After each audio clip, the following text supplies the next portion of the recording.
Bonjour à tous, bienvenue sur Mathessa, votre chaîne de maths pour dédramatiser.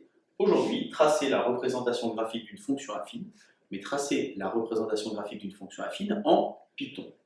Alors je rappelle, donc une fonction affine c'est f de x égale ax plus b. Ici on va raisonner sur un exemple, j'ai pris f de x égale moins un quart de x plus 6. Et puis la représentation graphique d'une fonction affine, ça s'écrit y égale mx plus p, c'est une droite. Et donc nous avons y égale moins un quart de x plus 6. Alors, j'ai choisi de construire une fonction Python, comme vous voyez là-bas, dans laquelle donc, il y a deux arguments. Il y a le premier argument petit a et le deuxième argument petit b. Ça veut dire que quelle que soit la fonction affine que vous allez vouloir tracer, donc la représentation graphique, eh bien vous pourrez rentrer votre a et votre b et ça va vous tracer votre droite. Alors, on va regarder un petit peu ce petit code. Donc d'abord, il faut importer la bibliothèque Pylab pour pouvoir tracer des courbes sur Python. Une fois qu'on a importé la bibliothèque Pylab, il faut donc tracer les axes ici de votre repère que vous avez choisi. Donc moi j'ai choisi par rapport à mon exemple de prendre sur moins de 8, j'ai pris un carré, moins de 8, donc un carré qui fait 10, 10 de taille. Ensuite donc vous devez faire pb.grid en fait qui signifie finalement d'afficher la grille sur votre repère. Linspace, attention il n'y a pas de E, c'est pas linspace, c'est linspace, faites attention parce que parfois quand vous codez le petit E il apparaît et puis vous faites avoir, ça marche pas. Donc finalement quand vous tracez une droite, le Python vous trace plein de petits points, comme ça. Et donc en prenant 100 points, bah, vous avez l'impression que tous ces points sont collés, et donc c'est pour ça que vous avez une droite.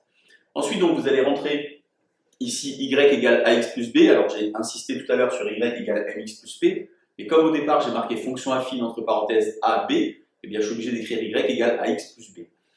Alors pb.axLine, axh line, c'est simplement pour faire apparaître, parce que c'est pas naturel au départ sur Python, faire apparaître les axes du repère. Moi je les ai mis en couleur, vous voyez, je les ai mis en rouge, vous allez voir après sur le rendu. Donc pour mettre rouge, vous mettez le petit guillemet R, vous pouvez évidemment changer la couleur, si vous mettez B, vous aurez probablement blue. Je pense que tout le monde parle anglais, si vous mettez G, vous aurez green.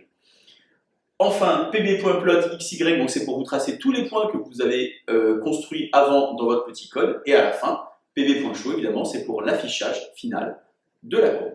En parlant d'affichage final de la courbe, donc voilà ce que ça donne en Python. Donc vous voyez donc que j'ai bien effectivement mes axes qui sont en rouge. J'ai décidé de les placer à cet endroit-là.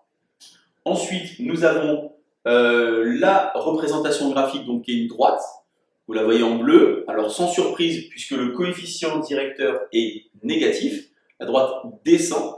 Et vous voyez bien que l'ordonnée à l'origine, c'est 6. Si vous voulez tracer une autre fonction affine, la représentation graphique de cette autre fonction affine, vous faites attention parce que peut-être que le repère ne sera pas adapté, auquel cas il faudra changer le moins de 8 et le moins de 8 et prendre autre chose. Allez, à vous de jouer, c'est l'heure du code. Bonne journée sur Mathessa, à bientôt.